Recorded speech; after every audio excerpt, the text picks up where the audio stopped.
कुछ सुनी, कुछ अनसुनी, कुछ कही, कुछ अनकही कहानियाँ लेके आया हूँ जो शायद आपको आपके डर से मिलाए, क्योंकि डर सबको लगता है।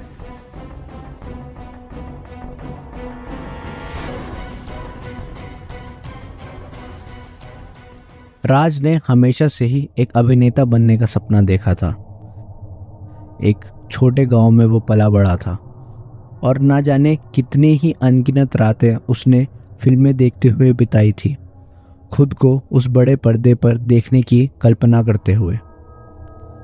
पर उसके माता पिता ने उसके लिए कुछ और ही सोचा था। वो चाहते थे कि राज खेती करे, पर राज के सपने गांव से बहुत बड़े थे। उसे बम्बई जाना था, अभिनेता बनना था, अपना नाम बनाना था। फिर एक रात राज की अपने माता पिता से काफ़ी बहस हो जाती है।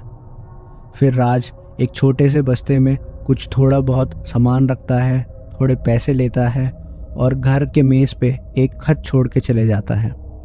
उस खत में वो ये लिखता है कि जब तक कुछ बड़ा नहीं बन जाएगा तब तक वापस नहीं आएगा, और गांव से बाहर आकर एक ट्रेन पकड़ता है जो उसे उसके सपनों के शहर की तरफ ले जाती है। फिर पहली बार राज मुंबई आया। उस समय उसे बम्बई कहा जाता था, और बम्बई वैसा ही था जैसा राज ने अपने सपनों में देखा था, जैसे वो उस शहर के बारे में सोचा करता था। हलचल भरी सड़कें, ऊंची ऊंची इमारतें, लोगों का अंतहीन समुद्र, प्रत्येक व्यक्ति के अपने सपने, अपनी कहानियाँ, अपनी आशाएं। और राज भी अब उनमें से एक था जो यहाँ आया था अपना सपना पूरा करने।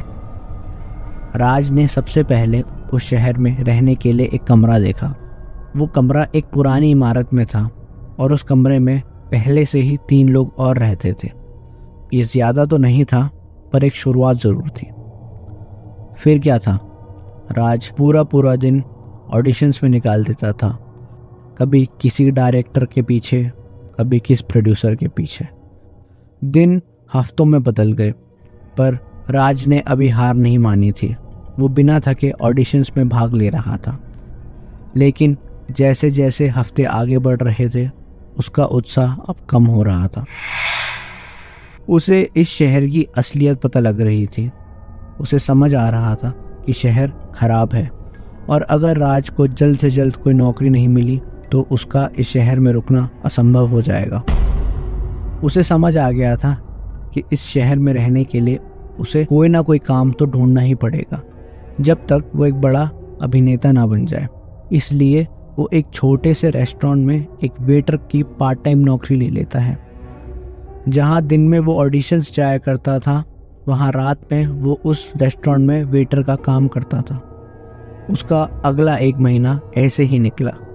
अब राज की सारी आशाएं ख़त्म सी हो रही थी। उसे लग रहा था कि उसका सपना कभी नहीं पूरा होगा।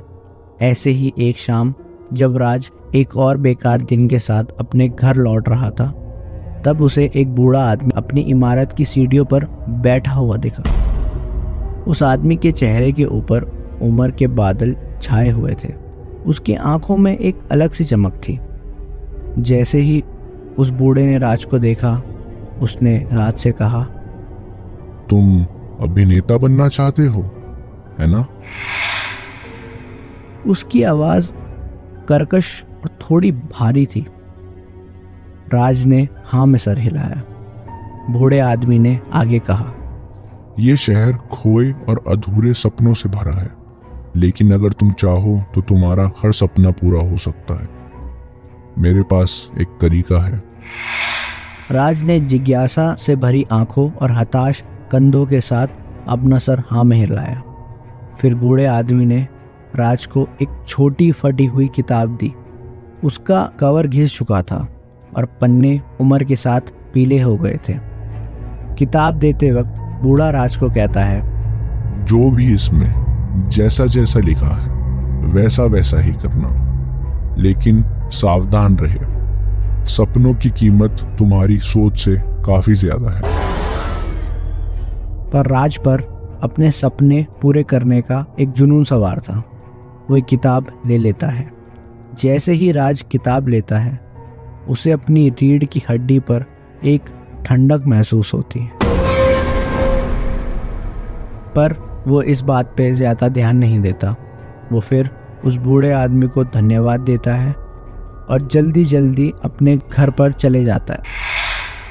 उस रात उसके घर पर कोई नहीं था, तो राज एक बल्ब की रोशनी में वो किताब खोलता है।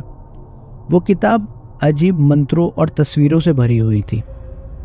अब वो अपना सपना किसी भी हाल में पूरा करना चाहता था, इसलिए हताशा उसके फैसले को धुंधला कर देती है। उसके बाद वो ये फैसला करता है कि जो भी किताब में जैसा जैसा लिखा है वो वैसा ही करेगा। इसलिए जो भी उस किताब में सारी ज़रूरी चीज़ें लिखी होती हैं उसे राज इकट्ठा कर लेता है, जैसे मोमबत्तियाँ, एक शीशा और चौक का टुकड़ा। फिर जैसा जैसा उस किताब में लिखा होता है राज वैसा वैसा ही करता है। वो शीशे के आगे खड़ा हो जाता है, ज़मीन में एक गोल आकार का घेरा बनाता है, अपने आसपास मोमबत्तियाँ जला देता है। फिर जो उस किताब में अजीब मंत्र लिखे होते हैं राज उसे बोलने लगता है।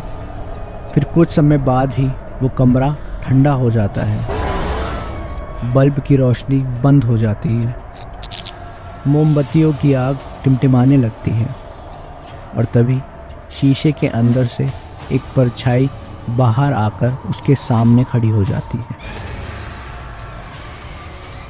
उस परछाई की आंखों के अलावा कुछ नहीं दिखता और उसकी आंखों में द्वेष, घृणा यही भाव चमक रहे होते हैं।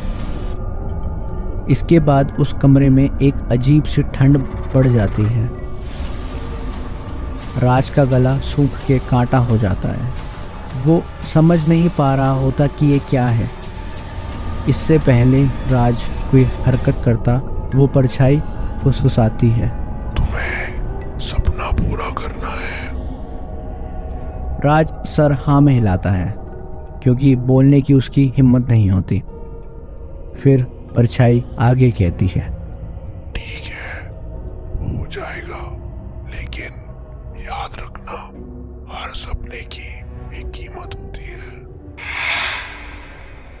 इससे पहले कि राज इसका कोई जवाब देता वो परछाई कमरे से गायब हो जाती है और कमरा फिर से पहले जैसा हो जाता है। मोमबत्तियाँ बुझ चुकी होती हैं, बल्ब जल रहा होता है और राज घबराकर अपने पलंग में जाके लेट जाता है और वो खुद को ये समझाने की कोशिश करने में लग जाता है कि जो भी अभी उसके साथ हुआ वो सिर्फ और सिर्फ उसकी कल्पना थी। अगले दिन से राज के लिए चीज़ें बदलने लगती हैं। राज को अगले दिन ही एक बड़ी फिल्म के ऑडिशन के लिए बुलाया जाता है और उसमें उसका सिलेक्शन भी हो जाता है और उसे उस फिल्म में मुख्य भूमिका हासिल होती है। फिर राज को कुछ ही समय में काफ़ी सारी फिल्में मिल जाती हैं और देखते ही देखते राज सफलता की सीढ़ियों पर तेज़ी से चढ़ रहा होता है और आने वाले कुछ ही समय में राज शहर में चर्चा का विषय बन जाता है। हर बिलबोर्ड में उसका चेहरा होता है, हर किसी के होठों में उसका नाम होता है और इतनी तेज़ी के साथ उसे सफलता मिलती है कि काफ़ी कम समय में ही वो एक बहुत बड़ा अभिनेता बन जाता है और प्रसिद्धि और पैसा उसके कदम चूम रहे होते हैं। लेकिन उसके साथ अजीब अजीब घटनाएं भी होनी शुरू हो जाती हैं। उसे रात में हल्की हल्की आवाज़ें सुनाई देती हैं। उसे ऐसा लगता है कि कोई फुसफुसा रहा है। उसे लगता है कि ये आवाज़ें दीवारों से आ रही हैं।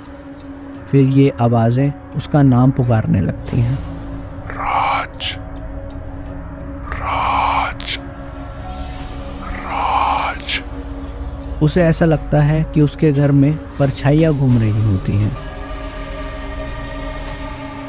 और वो बूढ़ा आदमी जो उसको किताब दे के गया था वो उसे अब हर जगह दिखने लगता है। सड़कों पे, भीड़ में, कभी फिल्मों के सेट पर, कभी फिल्मों के प्रीमियर पर। यहाँ तक राज को वो बूढ़ा आदमी अपने घर तक में दिखता था और वो बूढ़ा आदमी हमेशा राज को उन गहरी आंखों से देखता रहता था। एक रात बड़े प्रीमियर के बाद राज की हालत काफ़ी ख़राब होती है। राज थक गया होता है और घर जल्दी लौट आता है। जैसे जैसे वो अपने बिस्तर की ओर बढ़ रहा होता है, उसको वो फुसफुसाने की आवाज़ फिर से आती है, पर इस बार वो धीरे धीरे तेज़ होने लगती है।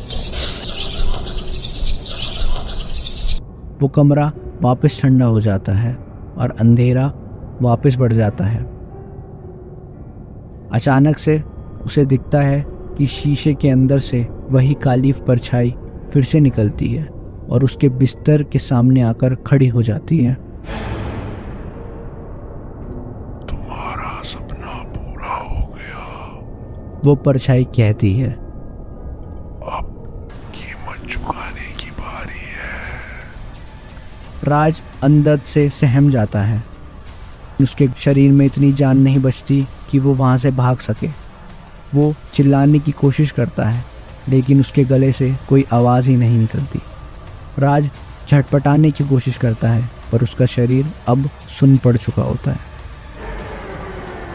धीरे धीरे वो परछाई अब उसके पास आने लगती है और कुछ समय बाद वो परछाई राज को अपने अंदर समा लेती है। कुछ इस तरह कि राज वहाँ से गायब हो जाता है, ऐसे कि वो वहाँ कभी था ही नहीं। अगली सुबह राज के दोस्तों को उसका कमरा खाली मिलता है। वो बिना किसी निशान के वहाँ से गायब हो गया होता है। बस वहाँ पे वो फटी हुई पुरानी किताब पड़ी होती है, जिसके पन्ने अभी भी पीले होते हैं, पर अब वो खाली होते हैं। आज तक मुंबई में लोग उस अभिनेता राज के बारे में बात करते हैं, जो प्रसिद्धि के सफ़र में सबसे तेज़ बढ़ा और इतना ऊंचा पहुंच गया कि उसे पकड़ पाना किसी के बस की बात नहीं। पर वो किसी रहस्यमय तरीके के साथ हमेशा हमेशा के लिए गायब हो गया। पर कुछ लोगों का ऐसा भी कहना है कि वो अभी भी राज को रात में कहीं ना कहीं देखते हैं, और आज भी आंखों में गहरी चमक लेके वो बूढ़ा आदमी सीढ़ियों पर बैठकर इंतजार कर रहा है अगले हताश सपने देखने वाले का, जिसे वो बूढ़ा वो किताब दे देगा जो सपने पूरे करती है, पर एक कीमत के साथ।